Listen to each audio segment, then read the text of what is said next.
Joining me this week is LaserShark, an Aussie-based YouTuber who produces the Mad Max series, mini guides, and is recently completing a playthrough of Maneater, a shark simulation game. Oh my god, I can! Upon his hitting of 6,000 YouTube subscribers, he's made the big leap to go into full-time content creation for the next year, and is going to be putting his all into creating new, unique content. His content has a little cinematic touch. You've got a lot of film techniques in there, and stuff a little bit different than a lot of the RS3 creators out there. As always, we're going to be discussing his journey from a level 3 in Lumbridge all the way to his current position of being a full-time content creator. We're going to be chatting about how his Mad Max series came to being, how he's implemented film techniques. He's a film student, so he's got a lot of previous knowledge there, and we'll cover a lot of other stuff as always.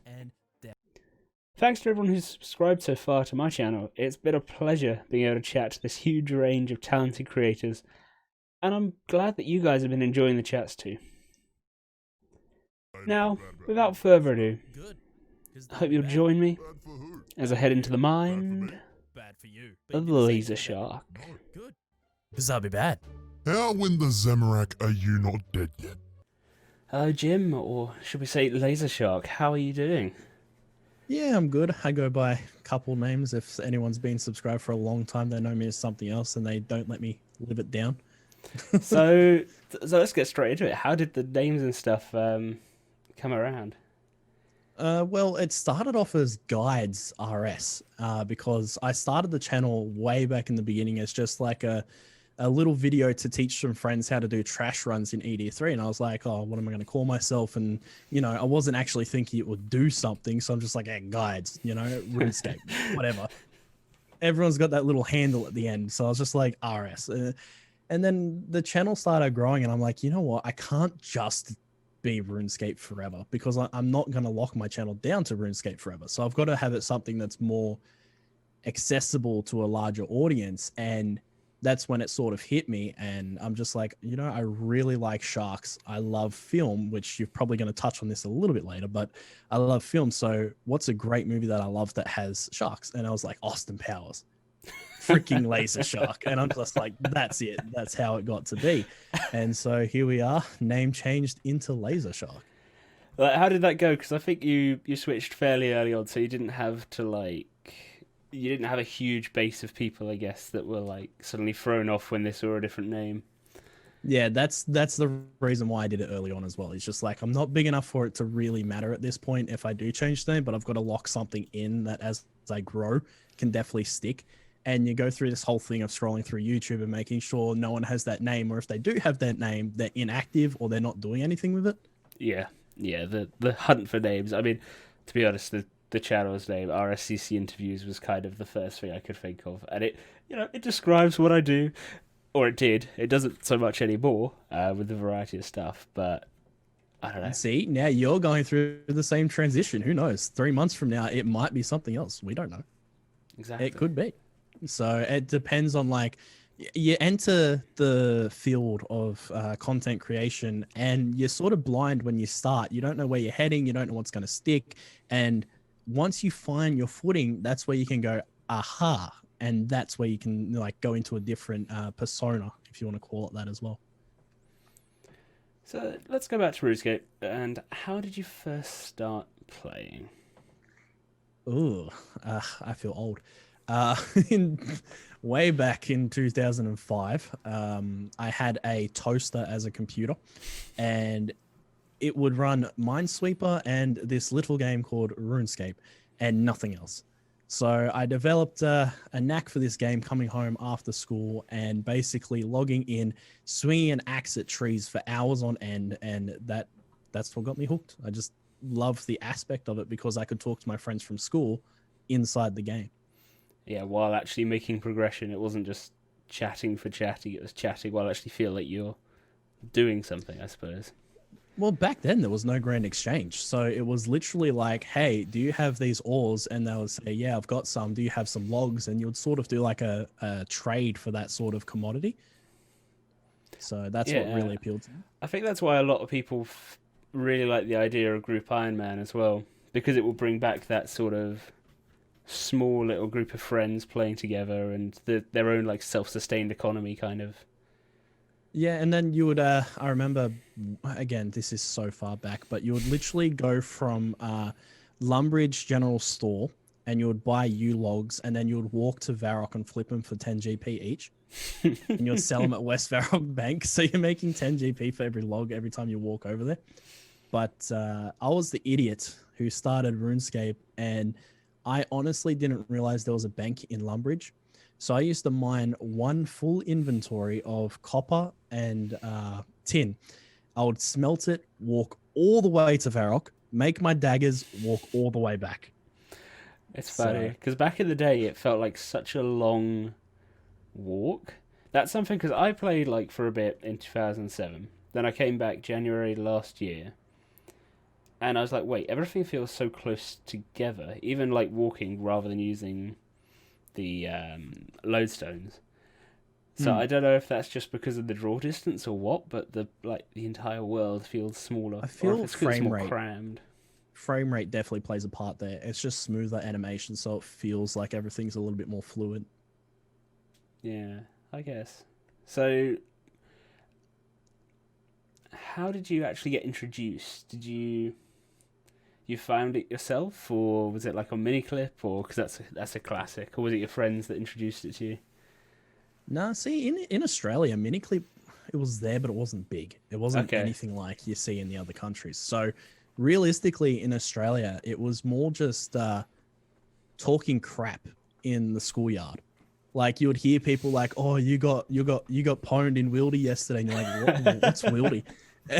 And you walk over and you're like, "Guys, what are you talking about?" And they're like, "Oh, just this game that we're playing. Oh, you're not cool enough to play." And it's like, "I'm cool. Let me play." And basically, that's how you get introduced to it, is just on the yard.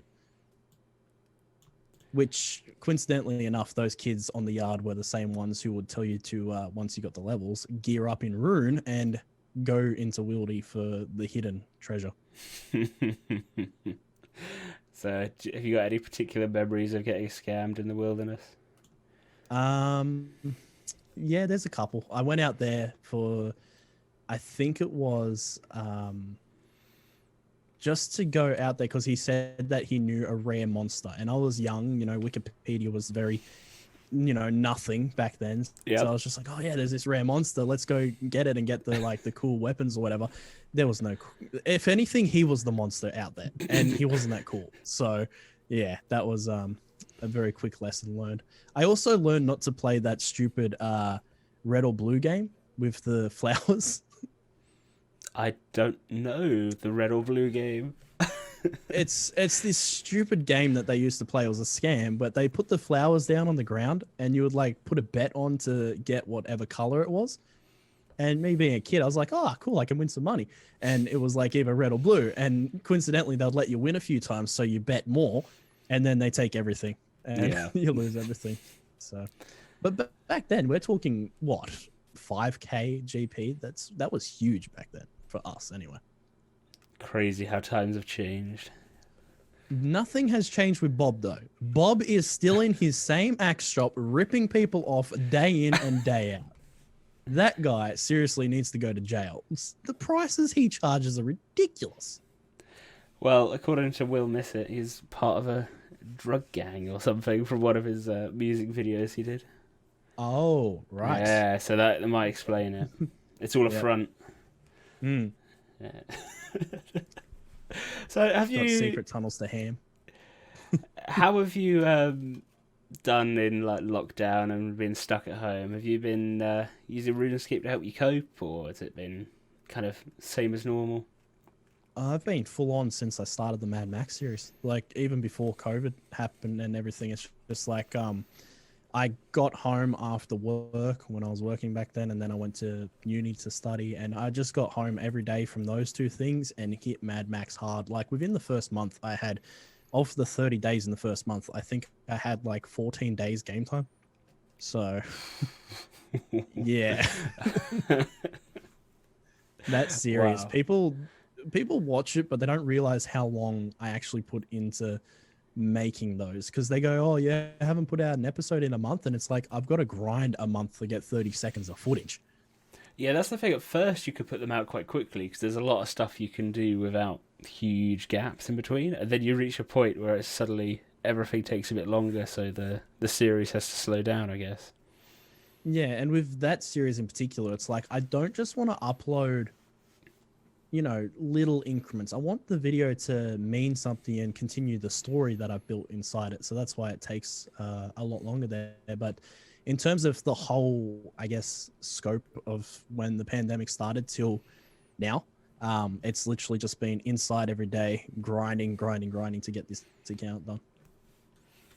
Do you reckon your goal will be complete? You on track?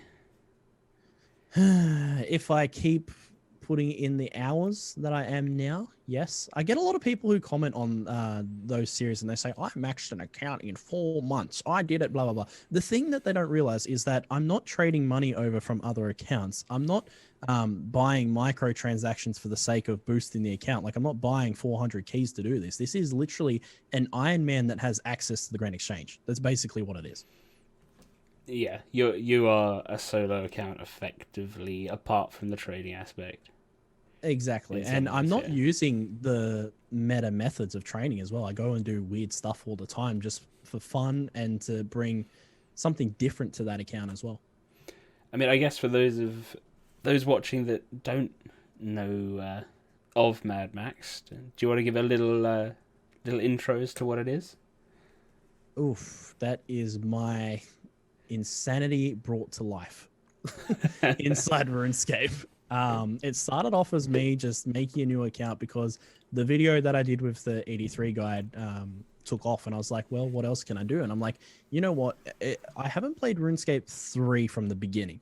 I've jumped onto my old account, which is almost maxed, and I played from, when I came back in October, and I was like, I'm not getting the real experience of this EOC thing. So that's why the initial concept happened, was I'm going to take it from the beginning and try RuneScape 3 as a new account and bring it through. That's how it all started.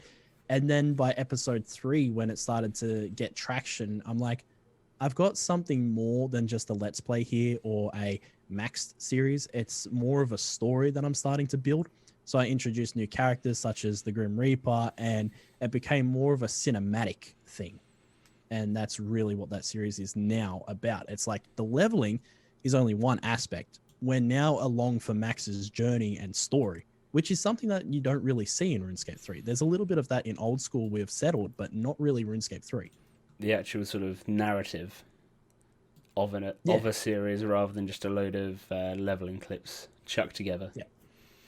Yeah, no, I'll agree. I think it's something that I've noticed doing all these interviews is that there are a lot of people out there doing very similar things, and I'm quite glad we've been able to chat because yours is definitely that little bit more unique, and you've got that kind of creative background, right? Because you're a film student, from what I remember. So that's what I sort of brought to the table is like, let's take RuneScape with its free cam and turn it into basically cinematic film that's played out episodically.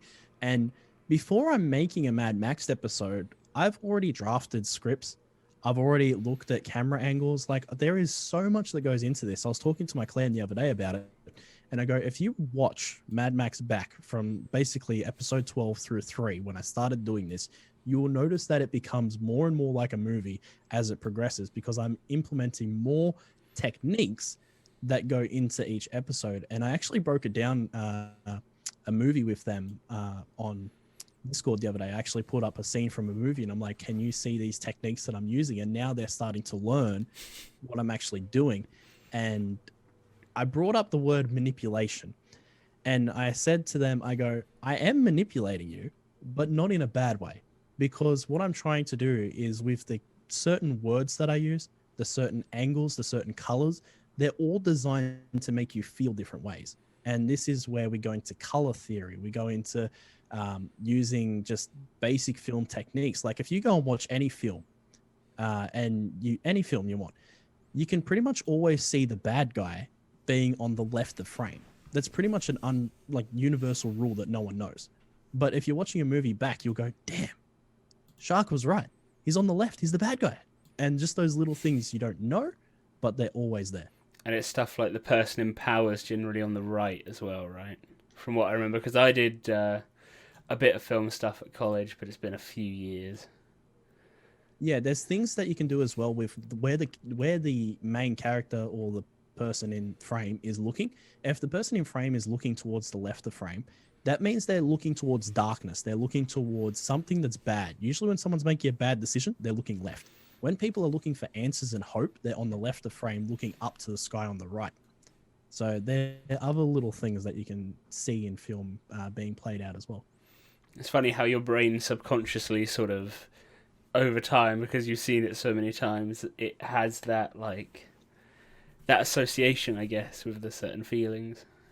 My friends hate me when we watch a new series or a movie because I've already, like, from basically 20 minutes in, it's like, I know where we're up to, I know what's going to happen next, and this is the bad guy. And they're like, oh, how did you know? And it's like, just, I've picked up on it. So I remember that being a problem while, like, we were studying. Like, everyone would sort of go and watch something, and everyone would just be analysing it rather than actually try to enjoy it in some ways, if that makes sense. Like, yeah, you'd be that happened with over-analysing me. the techniques and stuff. Oh, what was the movie? I forget the name now. It was a drumming movie with Whiplash? oh, yeah, that's it. Whiplash. I was analyzing that to a T, and I'm just like, the cinematography in this movie is so amazing that I've completely forgot what we're watching. Like, there's little things in that movie that just, oh, like, as a film person, it's just, yes, so much yes, because what we see in that movie, for those of you who haven't seen it, there's basically a student and a teacher. And over the course of the film, watch the student's clothes. He starts off baggy, very loose, but then he starts to mimic the teacher, and his clothes start to get tighter and more professional. And what is happening with his drumming? His drumming is becoming tighter and professional. So, oh, just so much yes in the cinematography. So good. Have you got, like, let's say, a top 3 films? Ooh, definitely The Dark Knight would be up there. Okay. Forrest Gump and Saving Private Ryan. I know there's 2 Tom Hanks ones in there, but still, like, those 3 are shot incredibly well. Like, to the point where they would be in the top 10 of pretty much best movies ever made for pretty much every list.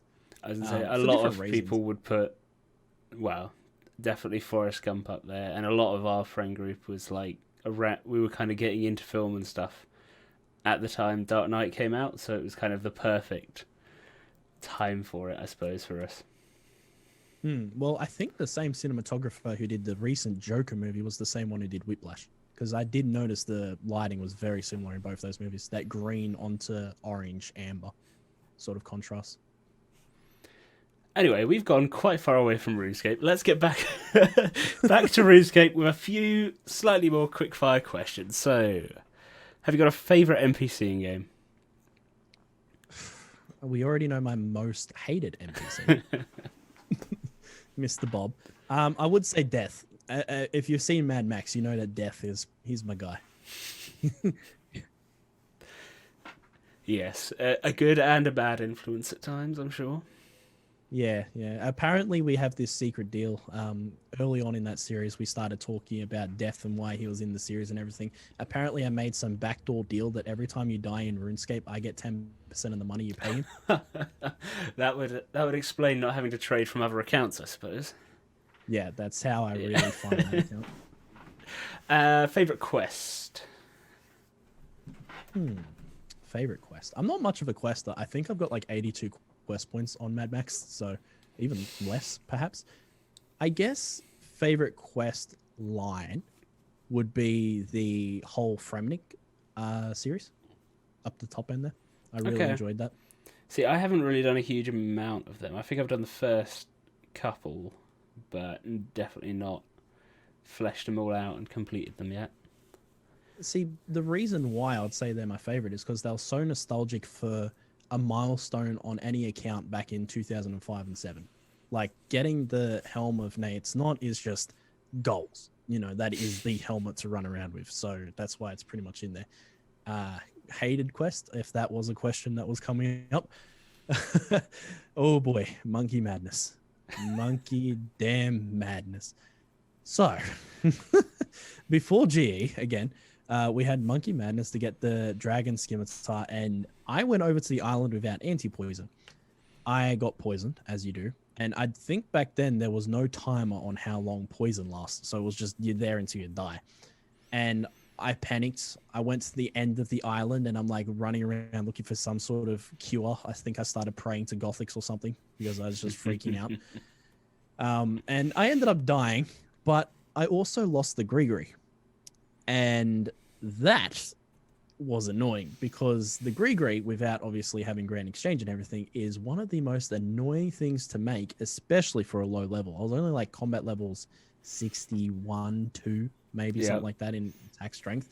So I'm already like getting my ass handed to me by all these monkeys throwing rocks at me. And then I had to make the Grigri again. So yeah, definitely Monkey Madness is the worst quest ever invented to me. I mean, do you use guides when you do the quest? Like you said, you're not hugely Back into them. then, there was no guides. This is what I'm saying. Like, this was a long time ago. There was no guides for this. I was doing it all by me. So, Do you think now, though, like if you ever do get properly into quests, you'll use guides or you're going to try and do it yourself? oh yeah, I'll name drop. I'm sick of it. Is like the savior to quest. I don't think there's a single quest in this like playthrough that I've done that I haven't used one of his guides for, because they're just, even though they're old, they work. He's so straight to the point and just says go here. He like cuts all the crap. I don't care about lore. Just give me the damn quest and I can go all the way through it. I'm a spacebar. Like, that's me. I'm a spacebar person. You just want the rewards at the end, and that's all you care about. Yeah, to me, a quest is just a pain in the ass to get what I want. That's all it is. Okay. Lore in RuneScape, I've never really focused on. So, what about like archaeology? Are you including that in Mad Max or not? Yeah. So Yeah. I'm gonna get that as well. For the launch of Archaeology, when the game was absolutely broken to hell, that was fun. I could see under the whole map. It was weird. It was so glitchy, but I loved it. I was running around because I was trying to stream the actual launch of it, and I had to just say, no, I can't do it because it was so broken. The thing was, if you used the VPN and you jumped into, say, London or something like that, the game would work. So weird. Yeah, everyone here, like in Australia, if you weren't using a VPN, you had to wait like literally 4 or 5 hours. But if you had the VPN, you could jump into London, and for whatever reason, it worked. So 'Cause it's not like it was the middle of the night, so they were just like, we'll sort it in a few hours. It's fine. It would have been like perfect evening time, wouldn't it? I'd have thought. Yeah. I think as well with the archaeology launch, God, we made some money.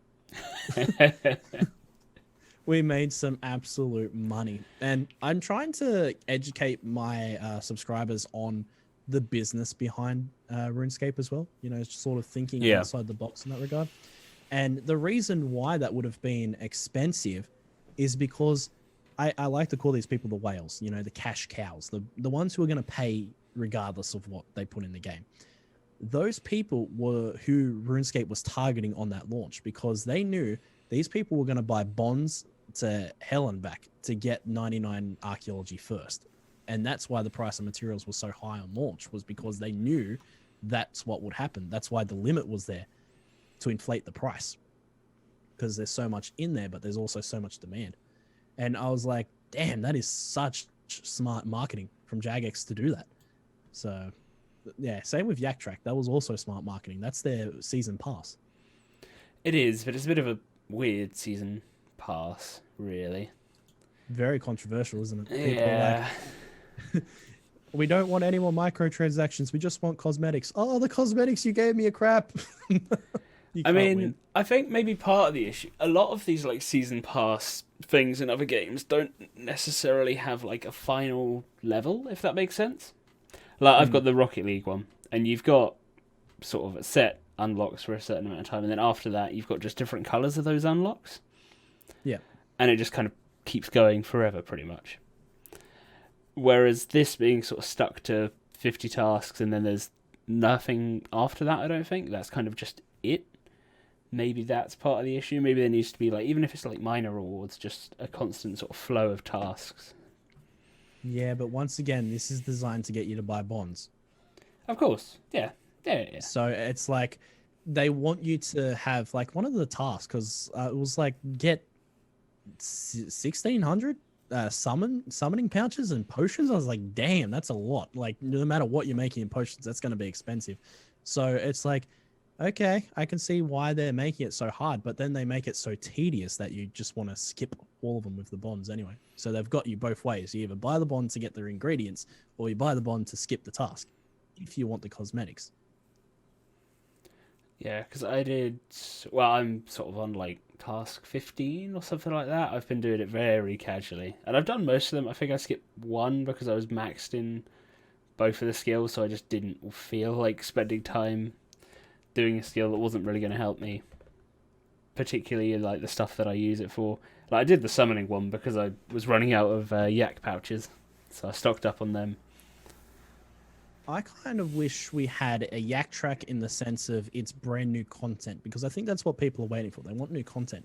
Say it's a season long thing and they're a set of completely new individual tasks, sort of like a Halloween event or a holiday event, sort of like that, but it spans the month. And then what we can do is we can go through all of these different checkpoints and say it's a really long quest line. And in that quest line, that's when you have to make certain items to obviously get the grand exchange involved and everything like that. But have it as a full-on continual quest line, and that would make it more appealing to a lot of people as well because it's new content. It's not just the same regurgitated thing over and over again.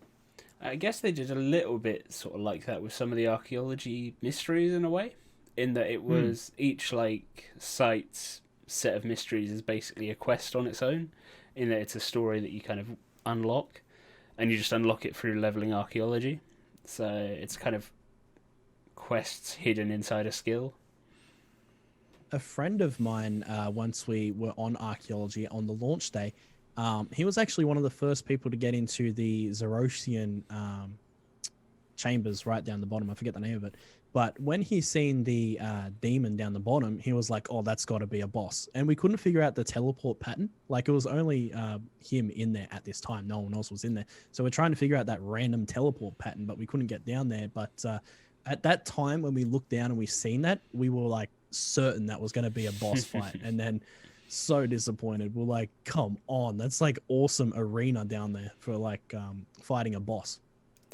Yeah, and there was obviously the fact there was new weapons and stuff introduced. A lot of people were thinking because of that, maybe there'll be a boss as well. Maybe that'll be a drop from the boss or something like that. But unfortunately not. Although, are you much into your PVMing? Have you got a favourite boss? Nah, I sort of kicked myself the other day for PVMing as much as I did because it's such a time waste for me. The goal account is to max it, not PVM. So I've spent so many hours wasted on this account doing Vindy and just all of God Wars 2 and stuff like that, because I just wanted to learn the bosses, and that's really where you can flex EOC. Doing res swaps and just that sort of different mechanics to each boss is fun, but it is one hell of an XP waste. Like, I learned Vindy properly, like from start to finish in a 6-hour stream. I went in there not knowing anything, and I went out being able to do like 4 kills without eating, and I don't have the best gear either. So that was fun to me, but then that 6 hours could have been a skill that I was training as well. Yeah, I guess that's the problem with your series. It does kind of limit your, I guess, lack of efficiency in some ways. Well, I've dedicated a year to it. Like, yeah. The thing is, there's a year dedicated to this. I'm playing other games in the background, but not as much. All my time goes into this account, this RuneScape series, for a whole year. So what about what was the first 99 you got? Did you get any when you were playing ages ago, or? Yeah, I got 99 fletching without the grand exchange. I was that pleb in Trino Village saying, "Give me logs."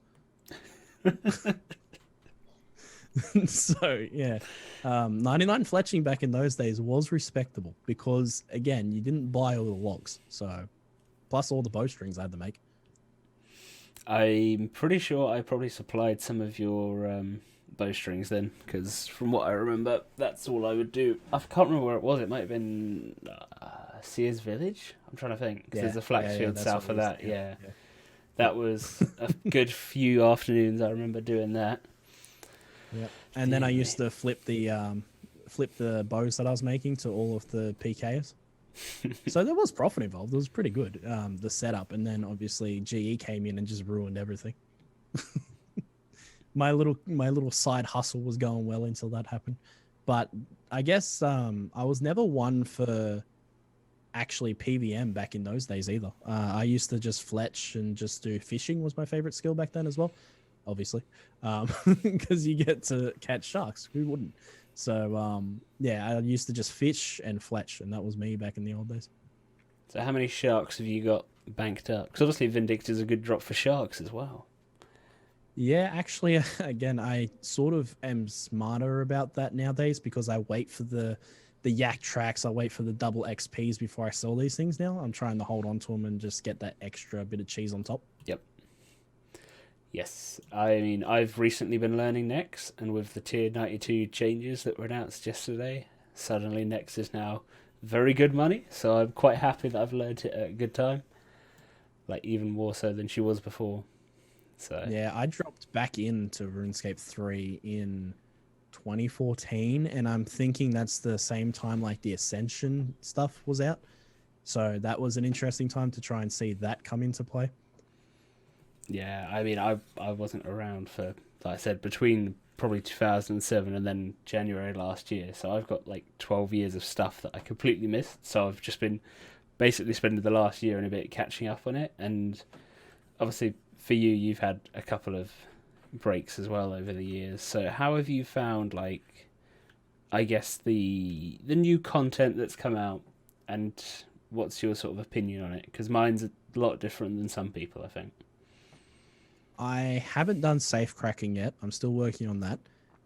But I've heard it's ridiculously broken XP. So that would be interesting to do. ED3, obviously, as soon as I came back, that was the first thing I was introduced to because people were like, oh, if you want charms, you go ED3. If you want dungeoneering experience, you go ED3. You want combat XP, you go ED3. You want money, ED3. It was like life's answer to everything. So that's where I really got into that.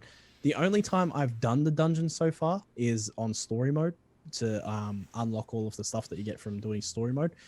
But the other content that's come out post that with Quest especially, that's some really interesting stuff that they're starting to do with the quest lines. Because I remember the big event, the world event, which was, I think, Sarah versus Zemi in the Lumbridge crater. And then they had version 2 of that. That was when the game started to pick up. For me, not being a lore person, I was like, this is really cool. What the hell's going on? Like, why are these two giants fighting each other? And I was like, cool, I'm on team good guy over here. And that's what drew me into it. But the newer stuff they're putting out is, I think they're putting more emphasis on the community, and they're listening to us a little bit more with that too. God Wars Dungeon 3 will be the real test of, are they listening? Yes, because the PVM community is quite a large part of the player base, I think, nowadays. It is, and it ties up everything. That's the thing with God Wars 3 is that it's going to tie up many different things. You're talking quest lines, you're talking bosses, you're talking new items. Like, it'll be very interesting to see that implemented, and what are they actually going to take from what the feedback is. Yeah, it will be interesting to see what kind of level of difficulty they end up creating the bosses as. Like, is it going to Considering be... God Wars 2, it's pretty high end. Like, I was working on a video the other day, and I was, for whatever reason, I ended up in Dragon Armor, and I was like, you know what, I'm just going to go do Vindy in full Dragon. It's possible. It's hard, but it is possible. So, yeah, scale of difficulty, if they keep it around God Wars 2 with more mechanics, I think that's a better option. Because God Wars 2 is pretty endgame. It still is. Yeah, more mechanics and stuff that can't just be DPS through, I guess, because that is, I think, the problem a lot of people have with some of the bosses is it literally is just how much damage can you do and ignore as many mechanics as possible. Yeah, I got on Max the other day, spoiler for an episode that's not even out, but I got Sunshine and Death Swiftness the other day on that account, and it just makes a hell of a difference. Yep, it's crazy. It's Like, and the fact that with invention you can actually extend the duration of both sunshine and death swiftness. Sorry, forgot it for a second there. With I think it's planted feet. It adds an extra 20%, but it takes away the damage. So there's like, that's the thing with combat in this game. There's so much depth to it that you can go into if you want to. But if you don't need to, you can just set up Revolution and you can do most of the sort of lower tier bosses fine, which is really nice having that choice. I mean, Archaeology brought out the 100% locking relic for adrenaline, so that's pretty up there in OP land. Like, you could run through Wildy with a stacked 100% and just PK someone in one hit. You could, but then they can also just barricade as soon as they see you if they have a shield. So they wouldn't take any damage. So there's like, that's the thing, there's counters to everything. It's crazy. It's still pretty like loaded, running around 100% ready to drop ultimate on someone. So what is your favourite activity to do in game? And is there any activity that you wish was more popular with people in the game? I don't know, because eventually I start to hate everything. Like, you love it, and this is the charm, I guess you could say, of RuneScape. You love something until you go for 99. And that's sort of the thing. It's like, you start off, yes, you're getting all the levels, you go through level 50, this is great. You hit level 60 and the world starts to change. So activity wise, not really anything. I hate everything in the game equally because of that reason. Fair enough, I guess. So eventually you're just gonna literally hate the entire game. Exactly. That's the point of RuneScape, is to make it so tedious that 99 feels like you've just climbed Mount Everest. If you don't get to the end of the 99 and hate the skill, I think you're playing a different game. Like, come on, how many bowstrings can you craft before you go insane? How many like gems can you cut? How many times can you throw a log on the same bonfire before you start to question, what am I doing in my life? Yeah, it's an interesting like conundrum though, because there are so many people that are like that efficiency minded as well to just get this stuff done. It's definitely not how I really want to play the game. I enjoy the combat. That's my like thing, I would say, and I've done quite a lot of quests. I'm like 300 and something quest points. So when you get 99 construction, that is when you see the world differently of RuneScape. You go, the rest of the game is easy. And it's when you go and buy a new mouse as well. And maybe go and like get wrist surgery. I'm glad I did that on DXP. Like, if I did that non-DXP, oh my god, anyone who has done that, they get my ultimate respect. If you've got 200 million XP in construction, I think we might need to go see a doctor. There's something wrong, because that is crazy. It's just the most repetitive skill though. Like, there's no downtime in that skill. It's literally, let's click the prawn broker, remove it, click it again, remove it, click it, remove it. And it's just, why? Yeah, again, back to the Yak Track. There's one of the like end ones that's stupidly expensive again. It's the marble blocks. I think it's like 1,600 marble blocks, and they're like at least, I think it's 200k each or something like that. It's like so much money. Yep. I remember on way back in the day, I had 4 gilded altars. It cost me 150 mil back then, something like that. Mm-hmm. Really expensive. But I didn't want to be prejudiced to any of the gods, so I was like, you know what? I'm going to make all of them. Why not? So, yeah, I had to even have Bob in the middle. So I had Gothic Semi and Sarah down the back, and I had Bob as my gilded altar that I was running bones through, hosting on the houses.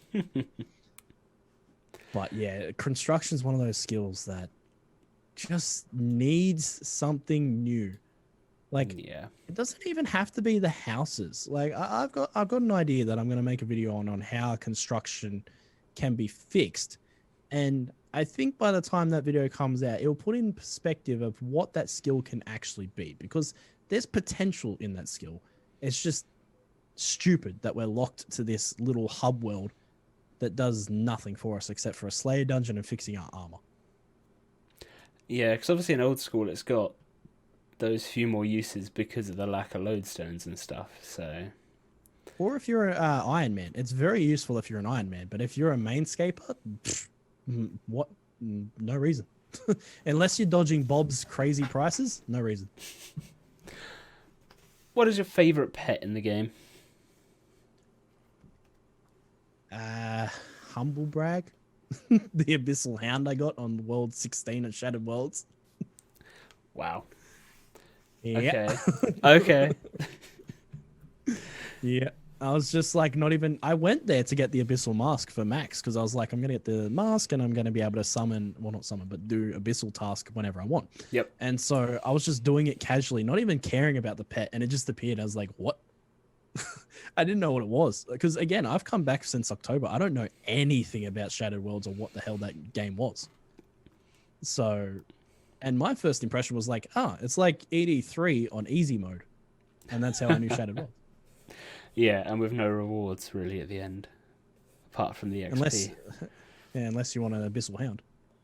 Yes. Is there a pet that you wish you had? Ooh. Nah, that's too cliche. I was gonna say Bubbles, but yeah. Well, I've got Bubbles, so I can get you back for that. Yeah, on the other account, I've got the shark. I forget what it was from. It might have been like a Twitch thing. It's like a bigger version of Bubbles, like a big shark. Sure. Yeah, but fishing obviously being my favorite, skill from back in the day. Yeah, that's why I wanted. Big old rocktail following you around. All right, let's move into like your clan. How did that all come about? And obviously, it's been very successful recently. How's the journey been growing it? Well, 3 stupid friends deciding to get together with 3 alt accounts and make a clan, huh? What a journey.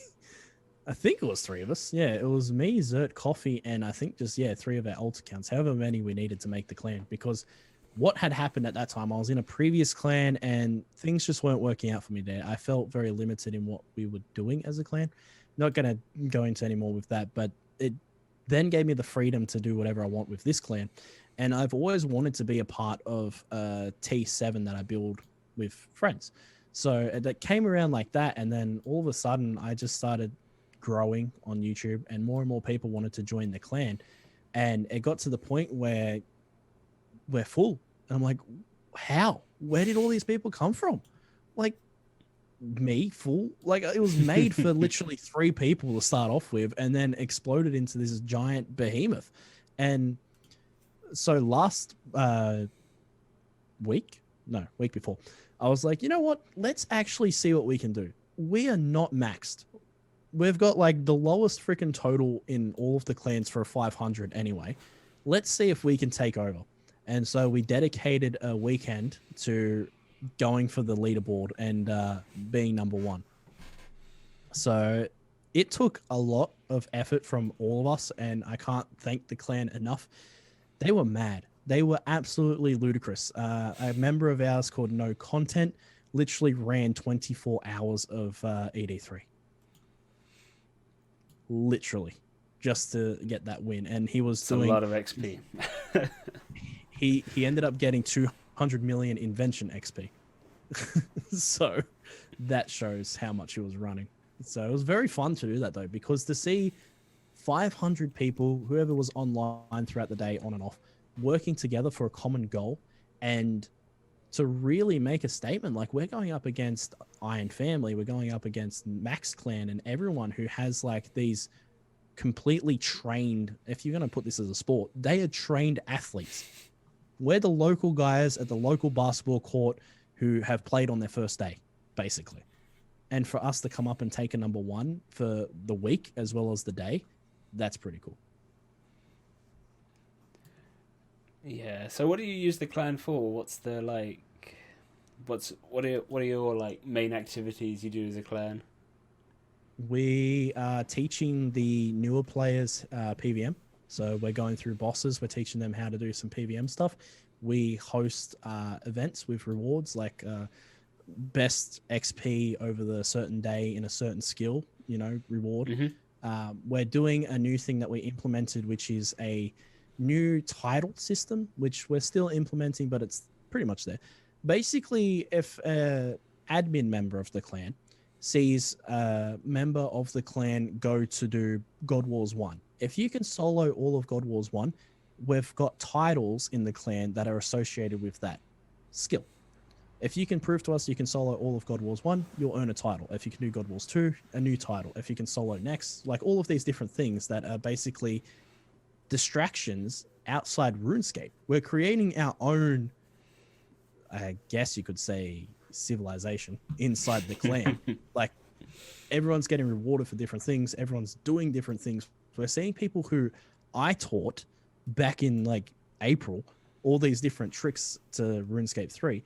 They're teaching the next generation who have just come along. And it's just really cool to see this cycle come through. And something people have noticed about me in the clan, have you ever seen Tokyo Drift? Years ago, yeah. You remember how Han gives the Sylvia to the main character? I forget his name. Yeah. At the start of the movie. Yeah. I do that in RuneScape. I do that in RuneScape as well. I see a new person who, they've been in the clan a little bit, not too long, but I can see that they're struggling. I'll give them like a power item. I'll give them like a Masuda's War Spear or Glaives or Abyssal Wand and Orb just to help them out. And it's sort of like me testing their character. Their response to how they get that item dictates to me the sort of person they are. And I see this passed on through the clan. I will give them an item, and then maybe 2 months later when they're set up and they're starting to make their own money, they'll do the same thing for another clan member. And this is the mentality that I want in that clan, is to always be passing it on and helping the next person, because there's no joy in being one of these people who are just like, I am the richest person, I've got the most XP, because at the end of the day, I don't care about that. The other guys don't care about that. I think what they value more is the assistance and help to bring them up to the same level. That's just the way that I am in life.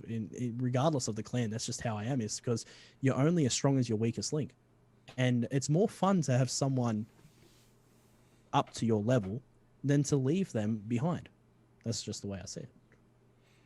No man left behind. That's basically it, yeah. That's our clan. No man left behind. There's our slogan. Thank you. So have you dabbled with old school much at all, or I've been playing old school since I left. I left in like 2012 after the RSCC thing and the no wilderness issue. Yes. I left, and then as soon as OS came out, and remember there was no GE, I was like, yes, my hustle's back.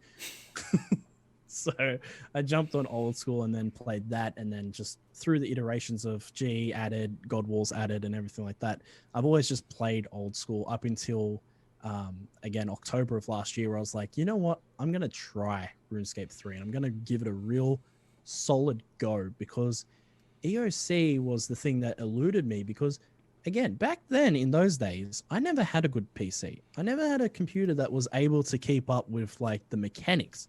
So if I did try any PVM, I got my ass handed to me because I was lagging so bad.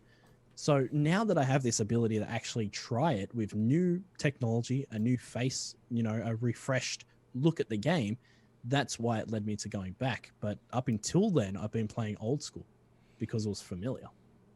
So was there anything you saw that made you come back, or was it more just the fact you had the capability to play RS3 instead? It's a good question. I think it was the graphics that brought me back. I seen this one video, I forget what it was, but I just looked at it and they had the shaders turned on, and I was like, damn, what happened to RuneScape? Because I had the new PC. I was like, let me crank this son of a bitch up. Let's go. So yeah, that's basically what brought me back. I wanted to max out and break my computer. And it does a pretty good job at that, actually. RuneScape 3 is pretty heavy on the load. It is. I don't know if that's just a case of it not being that well optimized, or if it is just the technology used. You would think so. Like, you would think it would definitely be more optimized than it is, but they're using the code. Like, their code is weird.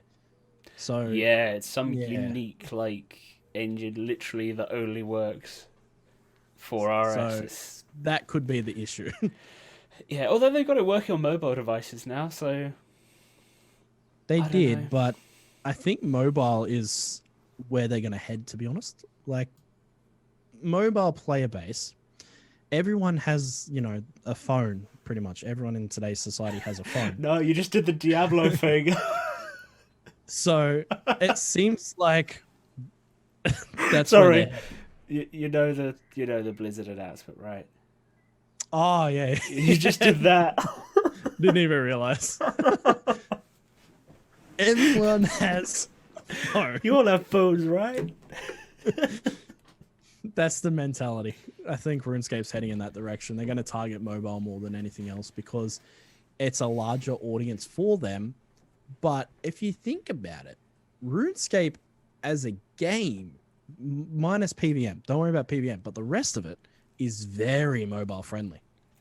I thought about it for years. I was like, damn, I want the just the skilling aspect on my phone. And I'd look for clones on there. I would always look for like a RuneScape knockoff sort of game. You know what I mean? Yeah. I mean, I guess the problem is there's so many interfaces and small things. That's the only thing that would make me think it's not too mobile friendly. I mean, I guess phone screens have grown over the years, but it's still a lot of info on not a very large space. Ideally, it's your inventory that is the main thing. And if they could just make some extra menus that are unique to the phone, I think that's how they could fix it. Like a little swipe system, swipe up and it brings up your inventory. That's something that could definitely be implemented in the future. Rather than having it on the screen all the time, make it swipe up for inventory, swipe down for abilities, and keep the screen clearer, if that makes sense. You can still have it on there if you want to. Yeah. But when you're just doing skills, you don't need it. Something don't like need them on swipe left for chat or that kind of thing. Or... Exactly. Yeah. That could definitely work. So, yeah, mobile, definitely, I think, a big kicker to their future, especially with iOS launching. Yes, whenever they get round to finalising it, I suppose. But it's fair enough. Apple are very funny when it comes to what's allowed on their stores, so I don't blame them taking a bit longer to make sure everything is proper. Well, the issue is because RuneScape's subscription service doesn't go through the iOS store. That's where the issue is. Apple has this thing about that. They want all of the subscriptions to go through their store so they get a cut of it. By it going through the website, that's sort of a big no-no with Apple.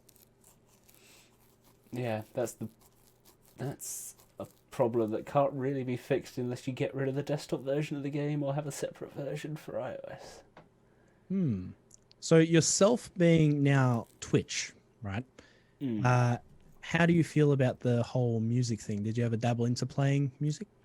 So I did. So I don't stream huge amounts. I'll occasionally be on like a few times a month, and then I do the game shows and bits. But I quite liked using in-game sounds when I was playing. I did use music a few times, but I can see where the record labels are kind of like, nah, what you doing? But it's been going on for so many years, and they must have known about it before. That suddenly striking people with no warning or anything like that really sucks. Well, you think about this on a larger scale. They only notice it when their wallet was starting to hurt because of the pandemic, because artists are not out there touring, which means they're not selling tickets. So the only way that they can make money while everyone's inside is streaming. So that's why they focus their attention on it now. Yeah. So, but the solution to that, Matt Heafy, the guitarist of Trivium, came up with this brilliant idea where Twitch is a part of Amazon. Amazon Music is linked to all of the artists. Why don't make every Twitch account, because if you signed in on Twitch, make it sign in on Amazon Music, and every time that the artist plays a song, it counts as a play for every single individual person watching that stream. So instead of it being one hit across the song, it's, say, I don't know, if Ninja comes back, it's 100,000 people at once. 100,000 hits on that song. And that is how they fix that problem. Perfect. Yeah. Win for everyone. Yeah. And I don't know how the algorithm works, though, if it is actually checking live or if it only can check in the VODs after. Well, so that might be once. very tricky to, like, actually... I mean, they've got all the data view the viewer data. Sorry, so it should work. I mean, if you get logged in and the music plays, it could have like a timestamp where that audio starts and ends, so that it knows to play it through your Amazon Music. I mean, there already is, like, obviously the muted VODs thing. It mutes like a certain portion of the VOD rather than the entire thing. There. Yeah, Exactly. Yep. good solution. Hopefully they listen. Now, I did back, like, when I was just first starting playing RuneScape, I played a lot of Guitar Hero and stuff. And there's Clone Hero, which is a PC based like clone of it. Yeah, beautiful game. So I played that on stream before. I haven't seen many people streaming it recently for for the obvious reasons. I think they'd rather be safe than sorry. So I forget his name. YGKO Monkey something. So Yukog Monkey, yeah. Yeah. I used to watch him a lot with his custom charts and everything. That was really cool. Yeah, Yukog Monkey, Asai. There's the skill level of some people at that game is incredible. I'll ask you something. Okay. How would you feel? Right, I'm thinking business here again with RuneScape as a business. How would you feel if RuneScape started to implement paid product placements in the game, like events that are tied to specific real-world products? I mean, it would take away a little bit from the the sort of fantasy world. Like, it's not. It just doesn't link. It's a completely separate world. Obviously, you've got. It's not meant to be Earth. So. Do you think RuneScape 3 this would impact it that much though? Because we're so far gone from what RuneScape was. For some players, yeah. I wouldn't be a fan of it. I don't think. Well, I've never thought about it before, so it's. Yeah, because you get like Fortnite and games like that have the Thanos event and things like that. And I always pondered about it. I was like, I wonder what the community reaction would be if that came to RuneScape, because there's a lot of money involved in that. If they've, from what I've seen, Dark World put up a post the other day about player base through the whole of 2019 was about 1.1 million subscribers. That's a big market to monetize if a company wanted to play ball with Jagex. I don't feel like it would. No, I feel like there's other ways of doing it. Unless it was like a separate game mode or something for a limited time, something like that, rather than an actual addition in game. I don't know. Darkscape Returns, sponsored by Marvel. Why not? Why not? Yeah. Good work. That I think would work rather than implementing it into the main game. Dead Man mode. Everyone is a action figure of like DC or something. It's just 100,000 Batmans fighting everyone. Could you imagine the old schools community reacting to that though? Suddenly everyone's Power Rangers and everyone's throwing batarangs at each other.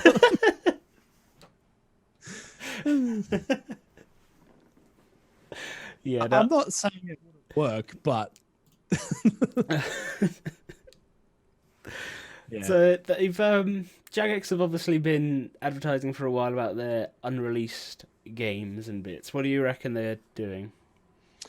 I, as a massive Transformers fan, was a massive player of that Transformers game they brought out, and I am pissed that they cancelled it. I've spent so many hours in that thing.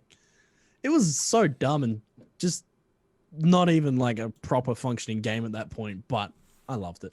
It was fun. Didn't they make a weird like Team Fortress style game as well?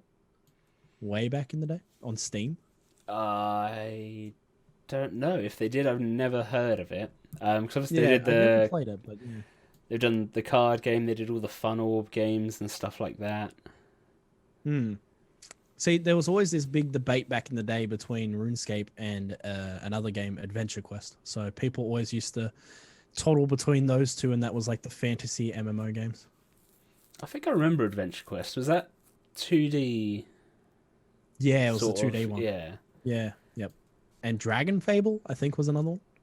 Don't think I played that, but I remember it was Congregate was the other website alongside Miniclip. They were the two that I'd frequent for my Flash games.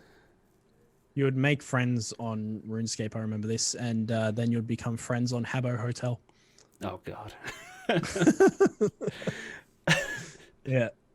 That's quite the story. If any of you haven't seen The Internet Historian, check him out. He's got some very, very fun videos and looks back at the past of the internet in quite a unique way. We were a weird species in the late 2000s. I think we still are, to be honest. That was like in the days of MySpace band pages and everyone, and it was like during the hype of the emo scene kid phase and just Bebo. yeah, Bebo. Jesus, be my other half. Damn. Pondering. Kids these days, they don't know what they're missing. They can keep their tactics and their book faces. Okay, so obviously fairly recently you did a load of Maneater videos. How was that? How, obviously as a shark lover. It was very very fulfilling in a way because I had so much hype for that game, and to have a game that not only met expectations but exceeded them is a rare thing in this day and age. Like if Cyberpunk is anything like how I felt with Maneater, it's going to be like 2020 for gaming is going to be the best year for gaming I've had in a long time, because Maneater was just, they got the facts. Like as soon as I started the game, I went in and I'm like, let's see how much they really know about sharks. And the facts were there. And not only that, there was a narrator telling me the facts. I wasn't expecting that at all. Like you get this voice that tells you everything that I literally, if you watch the Let's Play, I say the fact, I go a bit more, and then the narrator tells me the fact that I just told everyone. Yeah, you spend like 5 minutes in that very first area just examining the shark model. It's you're probably the only person that's played the game that didn't just want to get out there and eat humans. Yeah, I'm like, let's have a look at this thing close up. Trying to manipulate the camera. And... Yeah, it was hard to manipulate the camera. They've got this new thing from NVIDIA now, which is, I think, Alt F1, and it lets you go like free cam in that entire game. It's really cool. Yeah, because that's something you were asking for as well, for like screenshots and stuff. Exactly. And Yeah. look, they listened. Who knows? See, Jagex does that with me a lot too. I post something on Twitter and then I notice that Jagex responds to it in their own post, and I'm like, you seen my post? You don't shadow do that stuff to me. Come on, just own up about it. I'm convinced there's a JMod in my Discord. I've been hunting him or her down since April.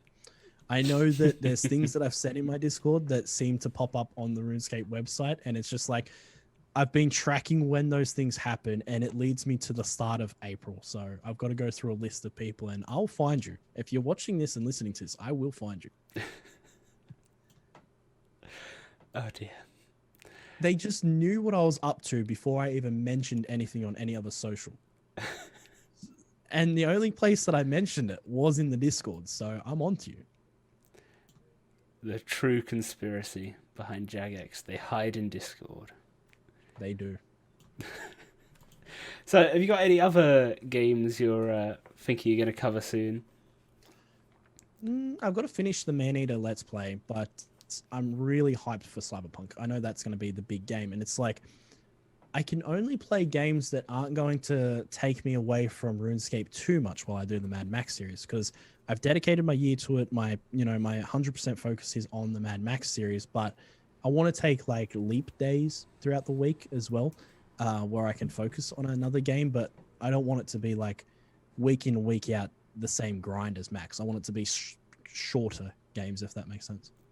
Yeah, so short little like story games that you can just get done in either a couple of days or a single day, that sort of thing. Yeah, and then Cyberpunk hits, and I do not sleep for the next 4 months. Yeah, it looks so good.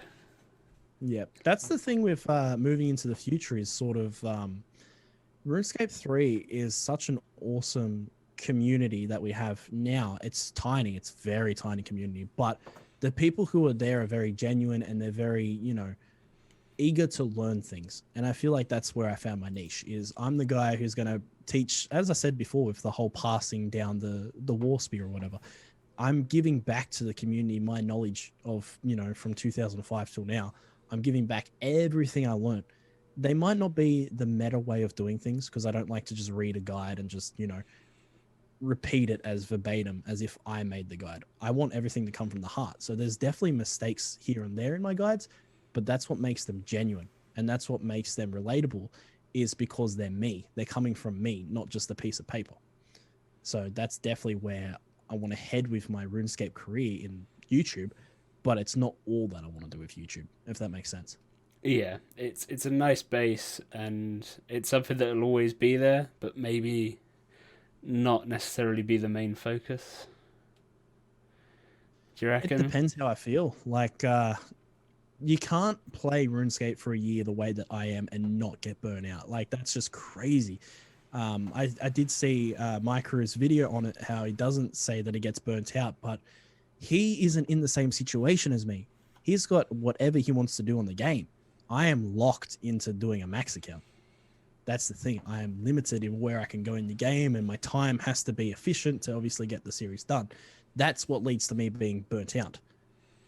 Is being forced to do certain things rather than the freedom. It's forced in the time constraint.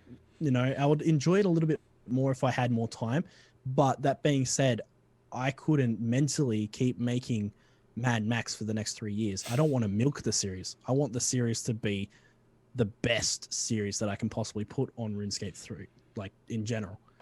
And that comes from me doing it while I've got the passion behind it. Because as soon as I lose the passion behind it, why am I making the videos anymore?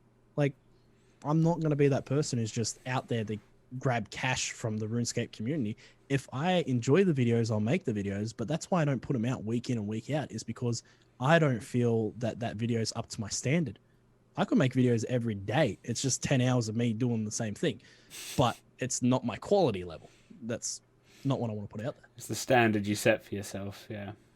Yeah, and I think I've set it pretty high from the get-go with the Mad Max series.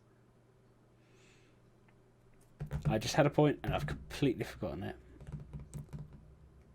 Oh, that's it. I mean, it's kind of similar for me in these interviews. Like, when I started, I kind of started sort of for a bit of fun. And then as it's kind of gone on, I realise I'm probably going to, at some point, burn out. I've made it through half a year doing an interview every week with a new person. What I'm thinking I'll do is I'll probably do one a week for the full year, and then after that it'll be like a bit more of an occasional thing. So kind of like you've dedicated a year to Mad Max, so I'll kind of put a year flat of doing these interviews every day and then branch out into who knows what, I think. Well, see, the interviews can be your little spice that makes people go, I can't wait for that. You've got to build anticipation. Like me, for example, I'm a massive Settled fan. I love when Swampletics, if it came out every day, I'd watch it every day. But the lead up time between episodes in that series makes me so just ready for it, and I dive in full heartedly to watch those things. And I know that my series, people do that as well with Max. They beg me for new episodes, but it's also when the episode drops, I know everyone's going to be happy with it because it's my quality standard that I put through to it. With your interviews as well, it could also be something that you can elaborate on in the future with other games too. Like, it doesn't have to just be RuneScape as well. You could interview anyone. It doesn't have to be the community, because what you bring to YouTube and your audience is information. People who obviously watch this, if they've never seen me before, look at all the information they know about me now. Like, they could almost write a book on me from these interviews. Whereas that's what you could bring to your channel, is these new games that people are playing, and it might give them the inspiration to try it. Or you might find people who are interesting enough to educate them on their life in general, because that's another thing. If you're good at hosting talk shows, which is basically what this is, you could definitely bring in just random guests that you find interesting. They have a very interesting story to tell, and go into that podcast way of doing things rather than just interviews.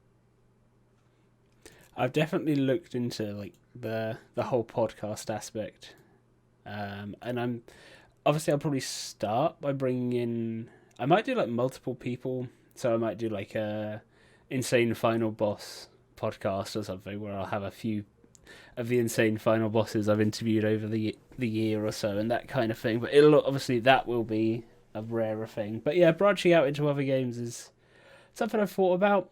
I played quite a bit. Well, I used to play quite a bit of StarCraft. I try to follow it still and that kind of thing. And like I said, obviously Clone Hero. Not been playing it so much recently, but no, it's definitely something I want to expand in the future. But this year, dedicated to RuneScape people, and then we'll see where we go from there, I think. Yeah, I feel RuneScape in content creation is such a awesome place to get your feet wet, dip in the toes, and really just learn the craft. You know, really learn the craft, get your feet wet, just find who you are. Find who you are as a creator, as a person, and then you're not locked into doing RuneScape. No one's going to lock you in. If you feel locked into doing something you don't want to do, you shouldn't be doing it in the first place. Yeah, obviously. I mean, back to like the building expectation for stuff. That's kind of what I'm hoping to do with the RuneScape researcher character and videos. Is that will be a very occasional thing, but each one will have its set sort of thing. But see, that's what you've done right, is you've created your max, for example. That science character is your max. Now it's on you to flush out who he is. Who's his backstory? What's he going to bring to the table? Why should people invest in watching him rather than someone else? And that is where you really start to get the creative juices flowing, is building your own world, so to speak. And that's why I love Mad Max, is because it's my creation. I don't care if it's in RuneScape, it could be in Minecraft. I don't care. It's my world that I've created in there, my own characters that I can play with. I'm no different than the kid who's playing with his, wrestling action figures doing swanton bombs and everything. Mine are just inside RuneScape, and that's all it is. Lovely. Well, I have pretty much covered everything I had to go through. So, is there anything you'd like to add, or any shout-outs that you'd like to make? No, I'm pretty much all covered there, but I guess I can say thank you to everyone who has supported me along the way and everyone who has jumped over. And, these interviews, they're really good. So make sure you stick around and subscribe, because I'm guessing there's going to be a lot more interviews in the future with probably some much more interesting people than me. All I do is talk sharks. So Sharks are pretty interesting, man. Like, I learned so many facts about them watching your Maneater stuff. Like, I guess, yeah, I always have that thing too. Like, if I could wrap my channel up in a package, it's educational entertainment. That's basically it. Those two words, educational entertainment. all right, well, thank you once again for coming on. Hope you've had fun, and until next time, everybody, stay safe.